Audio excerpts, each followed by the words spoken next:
Howdy y'all, my name's Anthony. I'm a registered sports dietitian and I have been developing programs in private practice and collegiate athletics for over 10 years. And today I'm going to give you a quick guide on developing a sports nutrition program for your collegiate athletes. So what we're going to cover today is what I believe are the fundamental domains for achieving behavior change, and that's what gives you results in a program. We're going to talk about the basics of program planning, design, and implementation. And then we're going to talk about some ideas to spark innovation in your sports nutrition program, and then follow up with some characteristics of what makes a good sports dietitian, some things that you can work on for personal growth. What we're not going to cover is why sports nutrition is important, or any sort of education that is geared toward athletes. This talk is for dietitians, strength coaches, sports medicine, and administrators so that you can develop your sports nutrition program. All right, let's get right into it. The ultimate goal of a sports nutrition program is behavior change. Changes in behavior lead to changes in performance, and that's why we're on the sports performance team. So a basic example would be if an athlete eats more calories during the off season, they're going to build more muscle during the hypertrophy phase that the strength coach has them on. Very simple. So my 3 domains of behavior change, and the reason why I put my name on it is because I'm sure that other scholars have defined this in different ways, but I feel like this is a very practical and straightforward way to convey the message of sports nutrition and what we're trying to do. So the first one is educating athletes. The second is changing environment. So by environmental change, I mean if in the weight room where they train, you add a fueling station, you've changed the environment. Now it's very easy for them to make better nutrition choices. And the third thing would be improving culture of the team, culture of the program, and I'll talk about how I define culture when we get to that point. Our first domain is educating athletes. And the premise behind this is that education leads to an attitude change, which leads to behavior change, which leads to that physical change. For example, if you teach athletes about the importance of protein and different ways that they can make protein smoothies, they're going to have an attitude change about it. They're going to start thinking protein is important, and making a smoothie is something easy that I can do. It's not as hard as I thought it used to be.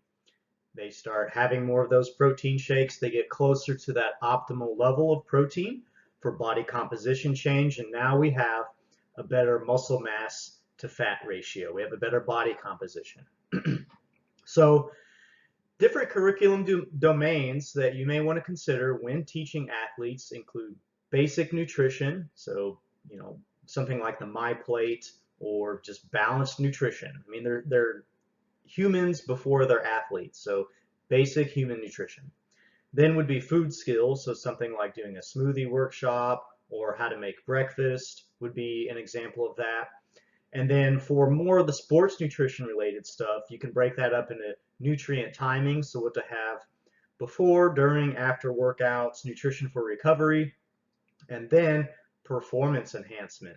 So maybe this would be changing body composition and looking at nutrition periodization. So some examples that you'll see in many successful sports nutrition programs include courses, workshops, food demos, team talks, posters, videos, social media, any way that you get that information out there to relay the information from your curriculum to give a transfer of knowledge to your student athletes. So number 1 is educating athletes. Domain number 2 is environmental changes. So environmental changes, or setting up the environment in a way that's conducive to athletic performance, really influences or sometimes forces choices of the athletes. For example, having proximity of the dietitian to the athletes. So if your office is where the athletes hang out and train, you're going to have more organic conversations and more participation for your athletes with nutrition counseling. Proximity of the fueling station. If right when the athletes get done lifting weights, they're able to go and grab a smoothie and some snacks for recovery for the day, I mean, that almost makes it impossible for them to not make the right choice.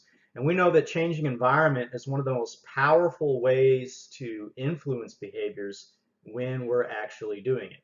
I mean, if you think about it, we also learn this in community nutrition for people that are from maybe more rural areas where there's food deserts. It's a lot harder for them to make a good choice. I mean, we're really focusing on the opposite here, making it almost impossible to make a bad choice. So you could even have your own dining halls for the athletes, your training tables, setting up meal plans for traveling for the team so that when they go to certain restaurants that there's going to be that influence of the choices that they can make there. And then finally, snack packs. I mean, you can hand an athlete some snacks to put in their backpack, and that changes the environment of, everywhere they go on campus now. And so those are some things about changing environment, and that's what a lot of people still think about when they think about, oh, we need a sports dietitian or we need a sports nutrition program. They go right to the idea of a fueling station or the dining halls.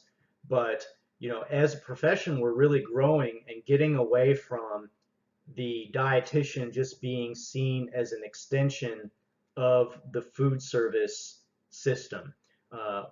Education is something that's being monitored and evaluated a lot more rigorously. Of course, changing the environment is there. And now let's get into our third thing, which is improving culture.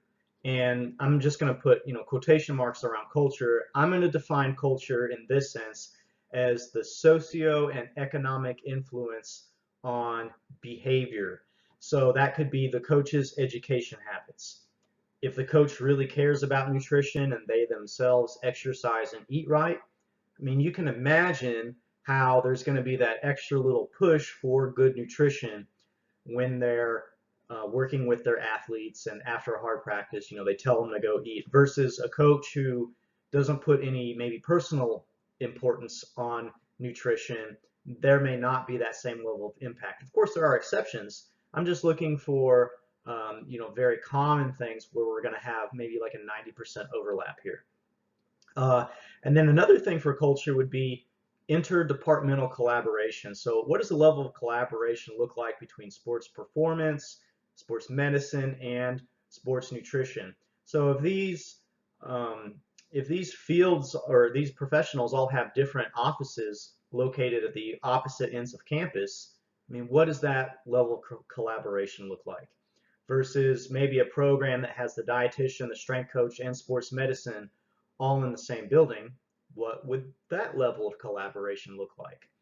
And then finally, what level of support do you have from administration? Are they giving you the funds that you need? Are they giving you the ability to make decisions that are already inside your sphere of influence? Do you have to ask permission from 3 different people to reorder product for your fueling station? Or do they just give you a budget and tell you to stay within a certain range?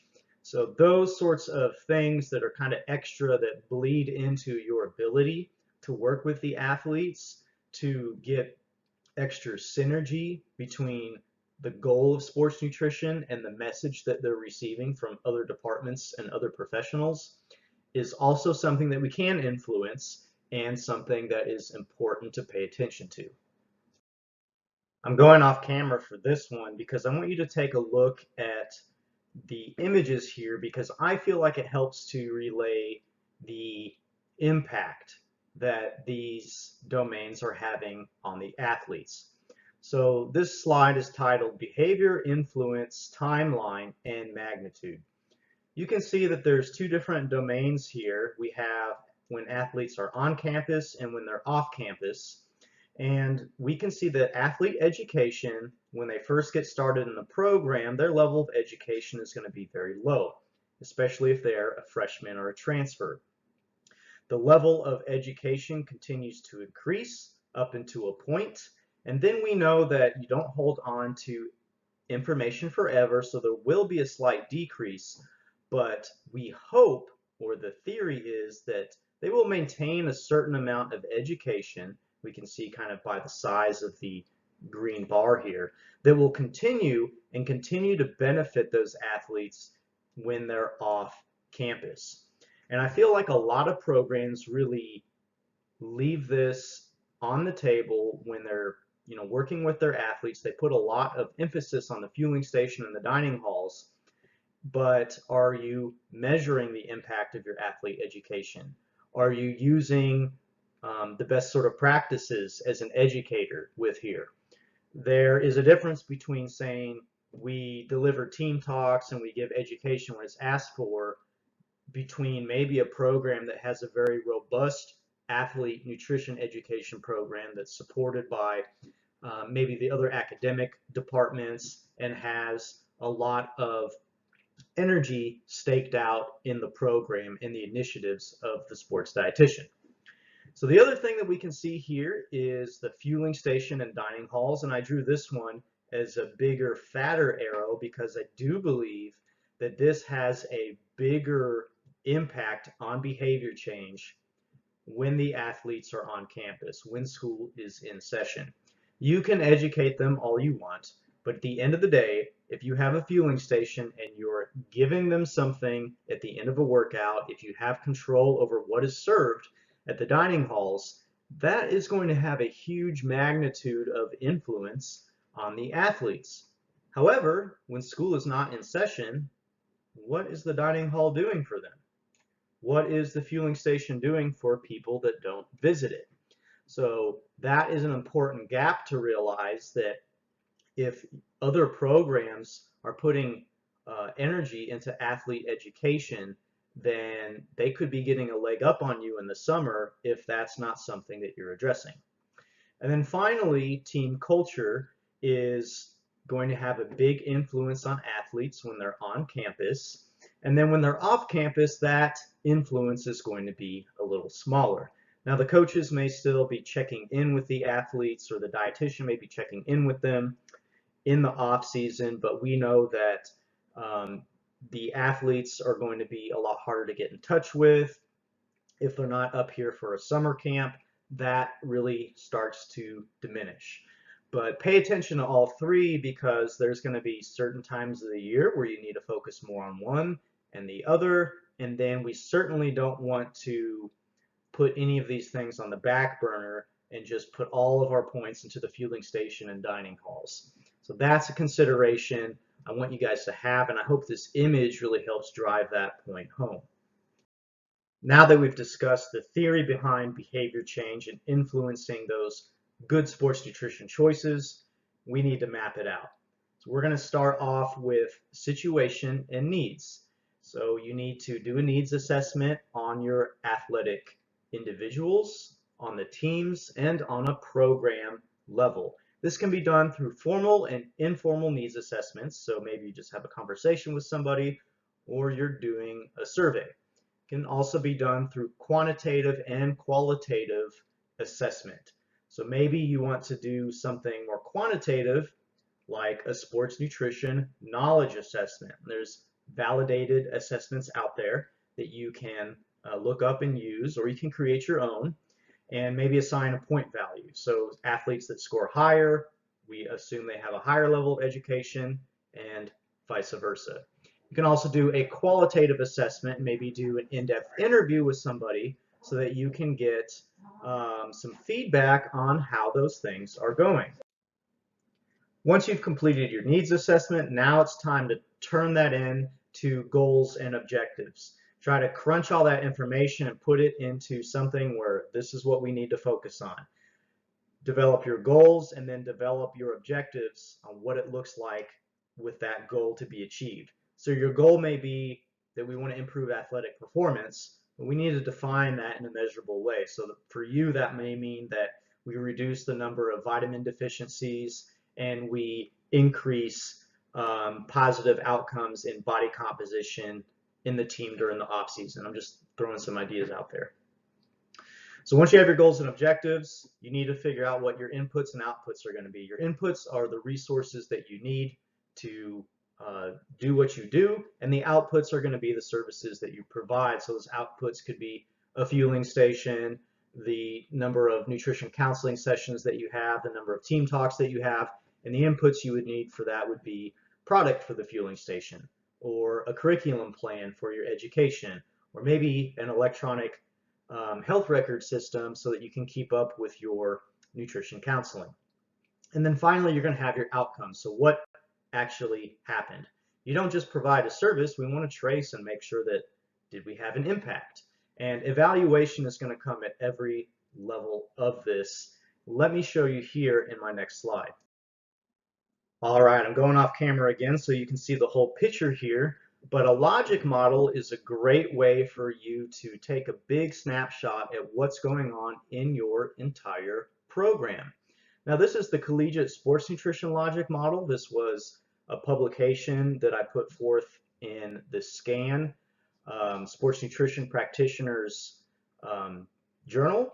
And you can see that we start here with your situations and priorities. We do a 3-level needs assessment on the athletic program, the team, and individuals. From there, you're going to develop your goals and objectives. And I say that the goal of a sports nutrition program is to provide education and resources that increase the likelihood that student athletes will be making food choices consistent with the most current standards of sports nutrition practice while maintaining compliance with NCAA regulations. So in other words, your goal is that you're going to have an impact that all athletes are making gains, they're recovering faster, they're staying healthy, but we're doing it all within the guidelines of the NCAA because we're talking about collegiate athletes here. So then you have your inputs. Some things you may want to consider are your financial resources, equipment, materials, building space, collaboration efforts, and human resources. Your outputs are going to be done on the individual, team, and program level. And the outcomes can be measured in those same regards as well. The outcomes on the individual level you can see here are measured in short term. These are knowledge gains. In the midterm, the behavior change. And then in the long term, what is the performance indicator change? So we can increase knowledge, for example, about diet quality. Then maybe the diet quality improves with behavior, and we now have an increase in muscle mass in our athletes. On the team and program level, short, mid, and long-term goals are going to look like raising awareness of issues, a commitment to change, and then finally that change commitment turns into an impact on nutrition needs.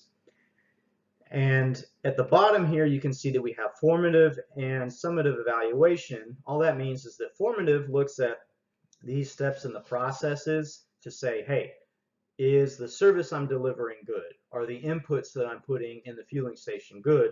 A summative evaluation looks at the entire year. How impactful were you? What was the entire outcome of your sports nutrition initiatives?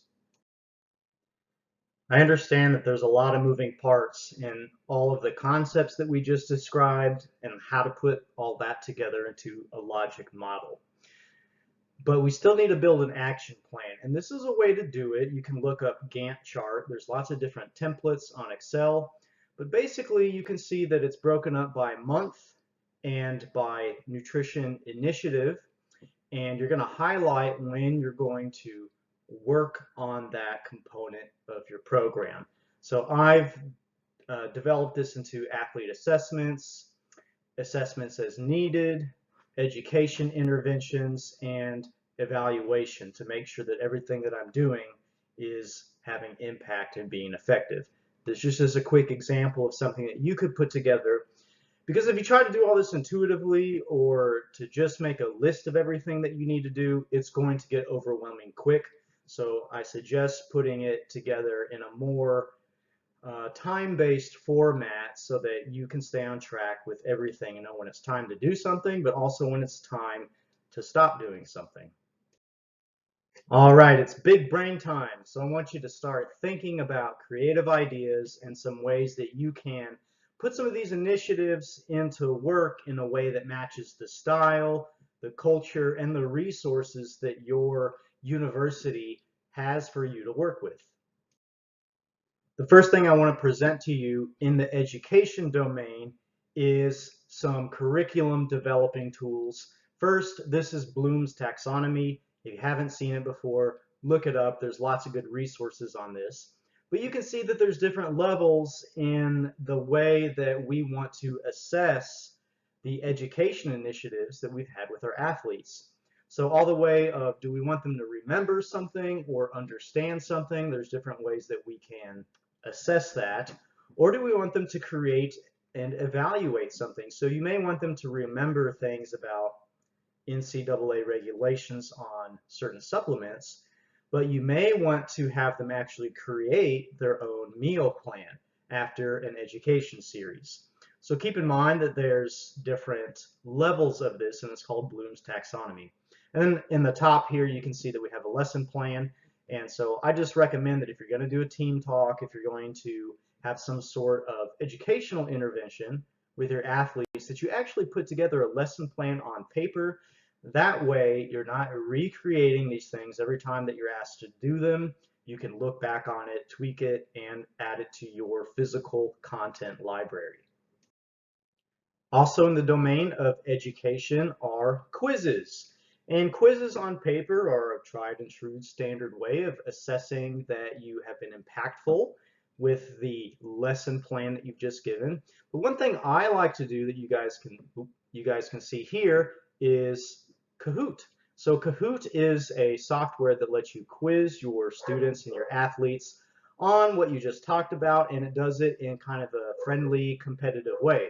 So we know that athletes by nature are competitive, and you can get this as a way to get them kind of gearing each other up and making it more fun. I like to give snacks and granola bars as prizes for doing well on these questions, and maybe that's something that you could consider too.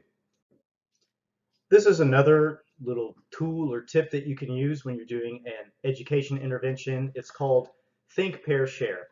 And so you've probably experienced this maybe as a student yourself. But let's say that you're having a lesson on meal planning. You want the athletes to figure out a meal plan. Before you just give them the exercise and say, okay guys, make your own meal plan, you could do it like this. Have them think on their own, give them about 5 minutes to develop as much meal plan as you can. You could have them pair up with another teammate, maybe have upperclassmen pair up with lowerclassmen and talk about why they made the choices that they made. And then you could have them share with the group. This way they're thinking on all different levels, and it gets them to think about the same exercise 3 times. This also forces the stragglers, the people that, they get the paper and they're like, I'm not filling this out, I don't feel like it, that you make them pair up with somebody and now they have to participate. So this can be a useful tool for you as well. Another thing to consider are these EHR apps that were developed for dietitians in private practice, but I found that they also have a use in sports nutrition programs. The one that I use is called Healthy, that you can see here, and it's available as an app that the student athletes can use because we know that they're going to be savvy with technology.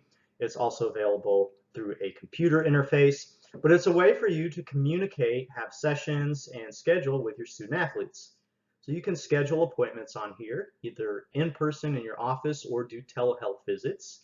You can have the athletes log their food in here if you're doing maybe a surveillance period where they're taking pictures of their food and you can give them feedback on it. It can also link up with their smartwatches so that you can see how much activity that they're doing and actually have a better activity level that you're applying to your recommendations. And then finally, this is a platform for which you can disseminate educational content. So I was awarded a grant from the NCAA through the Innovations and Research Grant in a nutrition and mental health program that we gave to the athletes to improve their knowledge in those areas and assess some outcomes. We actually used this app to use this as an interface for disseminating that program. I found it very effective, and it is a way for me, the only dietitian in my program, to keep up with all 330 student athletes in any sort of appreciable way. The other thing I really like about these things is that because you're onloading the content onto there, it's not just going on one person's computer or file. A lot of sports nutrition programs recreate all of their nutrition education initiatives anytime the lead sports dietitian leaves and goes somewhere else. Putting everything in this program starts building a content library so you actually have continuity throughout your program, and you can add in other dietitians and practitioners to talk to them on there as well. Another education brainstorm would be to do a teaching kitchen. So we know that athletes, by the nature of being an athlete, right, they're very hands-on, very physical with things. So doing food demonstrations is often rated very, very high in terms of what athletes enjoy participating in. So you can see here that I'm doing a teaching kitchen with the softball team, and one of the things our teaching kitchen has, it has this little camera. You can see in the back there that it beams what we're doing onto the TV so everybody can see. It has some good counter space, and I think we were doing a snack and a smoothie demo that day. But these sort of hands-on components, along with the theory that you're trying to teach them, is a good way to do it, and it's also fun. Be sure to pepper these sorts of things into your education initiatives if you want to have a good high participation and keep morale up. Now we're going to switch gears into environmental changes. So remember, environmental changes are a way that we impact the area around the student athletes, so having a fueling station or a training table or what have you. Everybody knows that you can have a physical brick and mortar fueling station in your athletic training area. Sure, that's a great way to do it, especially if you have $1 million budget for your nutrition initiatives. If you don't, you might have to get creative. So what a lot of other programs are doing are these mobile fueling stations. One of the things that I've done at my university is we commandeered a food truck that was being used by the food services on campus, and we converted it into a mobile fueling station. So we were able to serve snacks and smoothies outside of this food truck, or with this food truck, and we're able to drive right up to the field after football gets done practicing and be able to serve them right where they need. This lets you get a lot more bang for your buck in terms of mobility, being able to reach all the programs, all the teams on campus, and it lets you kind of go around the need if they've built their athletic training center without a dietitian in mind, which is the thing going on in my program, and they're like, it's going to cost $1 million to knock down an area we need for a kitchen and everything else. This was a creative workaround for that. So don't discount the idea of food carts or food trucks for your fueling station.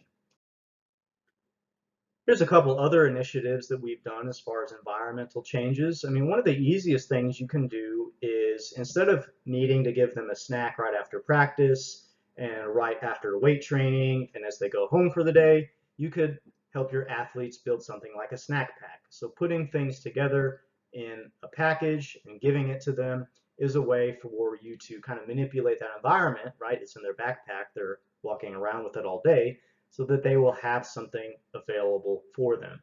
Most people will, if you put food in their hand, they'll eat it. That's how it works. And another thing that we've done is a farm to fueling station initiative. So we've worked with our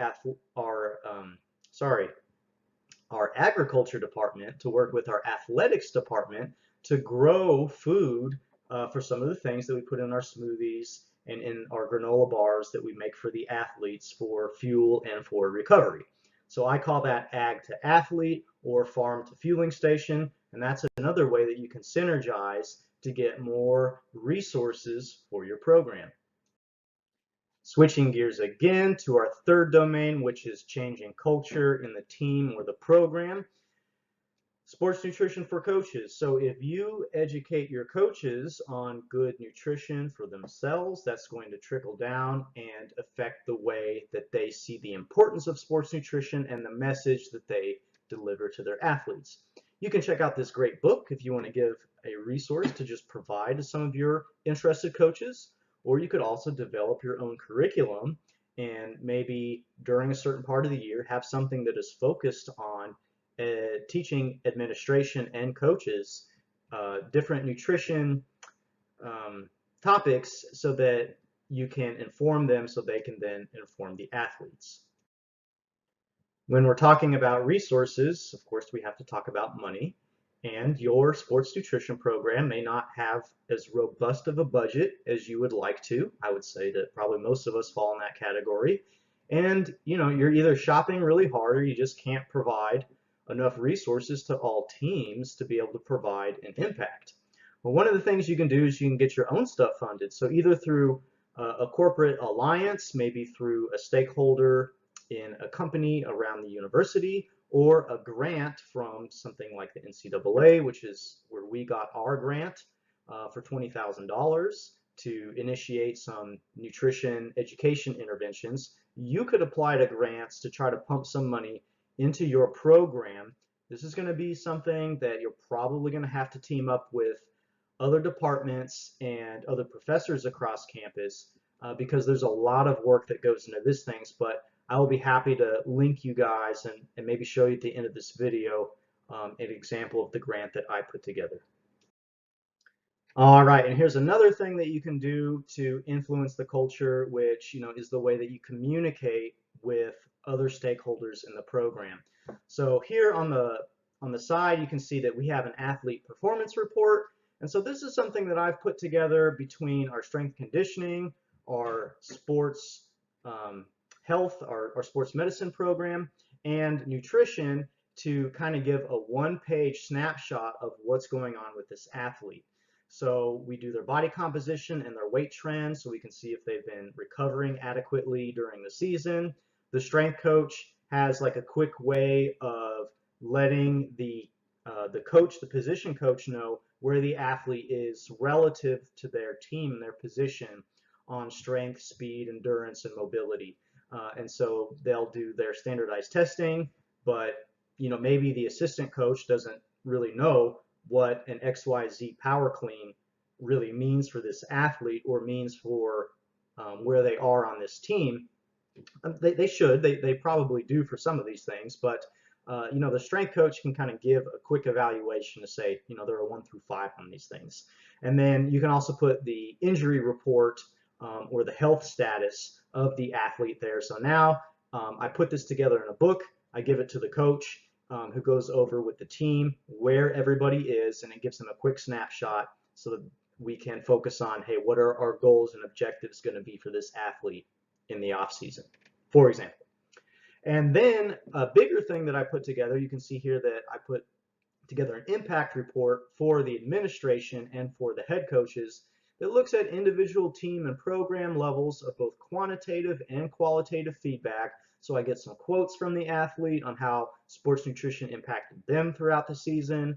I quantify like how much muscle was built for the entire football team in the off season as an example. And I talk about, strengths, weaknesses, opportunities, threats. I do the SWOT analysis for administration to give a meaningful insight as to what is going on inside the sports nutrition program. So you'll probably have your own format for doing something like this, but I do think that it is important to cover. So another thing I wanted to show you guys real quick is on my website, I've put together a lot of these resources for you so that you can see kind of what I used and how I put this together and draw out of it some things that are going to work for you. So here on my website, you can see here is what's called Food for Thought for Student Athletes. This was the grant that we were awarded from the NCAA for our nutrition, education, and mental health program that we developed for the athletes. And you can read the background on that here. There's a video describing it, and all of the modules and education that we put together are available here for you to download if you need some curriculum, some content for reaching and teaching your athletes. Also here at the bottom, I have a copy of my collegiate sports nutrition logic model, which is all mapped out here for you. Once again, there's a nice video that describes every component of this. And at the bottom, there's a toolkit. And so the toolkit is basically a workbook so that you can put together your logic model in an intuitive sheet. It talks about different apps, surveys, screening assessments that you can use, talks about different financial resources and how I was able to get grants and funding for my fueling station and my program, different equipment and materials that I've used. Could always use some more information here if you guys want to send me some stuff as well. And every component of what you need, what you're doing, education, content, it's all available here in this logic model, and it's all free. All I ask you to do is and the impact report is there, well, maybe if you use it, fill out my survey and let me know what you think so I can continue to improve this thing. Let me go up here and show you guys something real quick. In the toolkit, you can see the CSN workbook. So this is something that you can download yourself, and it's basically a fill-in-the-blank sheet. So you can put in your needs assessment, what you're going to do at every level. You can follow along with the video on this webpage to put together every piece of your program so that it's all moving in a line for you, and it's very easy to follow along with. What do you need? What will you do? Are you good at what you do? So we talk about formative evaluation in there, and then how to put that all together for an impact report summary. So this is all available to you. My website I'm going to link down below, and if you peruse on here, you're going to find I have spent many hours putting these resources together for you to use. And I hope you get some good out of it. All right, that short video turned into about 30 minutes, but we've made it here, and finally we're going to talk about what makes an effective sports dietitian. So these are some of my core values or characteristics that I think will really make you a good sports dietitian. So no matter what situation you're in, you're always going to be the kind of person that is going to thrive. I personally feel that it's not what you do, it's who you become. So that the things that you do become a result or just a side effect of who you are on the inside. So some things that you can really focus on are going to be teamwork. I mean, this one's obvious. You're working with teams. This is the language, the culture that everybody you're working with understands. And so you really want to make sure that you know how to be a team player. Collaboration. I know that goes along with teamwork, but in a lot of programs, there's a lot left off the table because they're not collaborating with other departments. I mean, look at what we did with our agriculture department to make an ag to athlete initiative. I mean, isn't that cool? I mean, I know we can order all those foods ourselves, but it gives our athletes a sense of pride to be eating food that we, grew on campus. So collaborate, of course, with the strength coaches, with sports medicine, with administration, with teams. Be that person that everybody wants to work with. Number 3 is communication. Communicate on all different levels. You need to be okay with texting, emailing, with having proximity close to the athlete so that you can have verbal communication. You need to talk with every person at every level, every opportunity that you can. Make sure that you're effective with your communication and that you are intentful with your communication, but also that you're friendly with your communication. You want to be somebody that people like to work with, that like to come to, and that's going to help you solve a lot of problems and make a lot of progress with your athletes. Number 4 is compassion. Guys, we're dealing with people that maybe are, we're the most family that they have. I mean, I've done assessments on food insecurity in some of our athletes and found that, when they go home, they don't really have a really great situation as far as food is concerned. There's not enough resources for them to even, recover properly. I want you to understand that these people, they are still in the process of becoming adults. They're learning about their place in the world and who they are as a person. They're still developing their identity. And there are going to be times when, it's really a game of push and shove. Sometimes you need to push your athletes toward working harder and having more progress. And sometimes you need to shove them out of the weight room because the best thing that they can have that day is a recovery day. So understand that you're still working with human beings here, and you need to respect that. And finally, number 5 is growth. Now, hey, feel free to leave a comment down below and let me know what you think some great characteristics are of effective sports dietitians, of the greatest best sports dietitians that you can think of.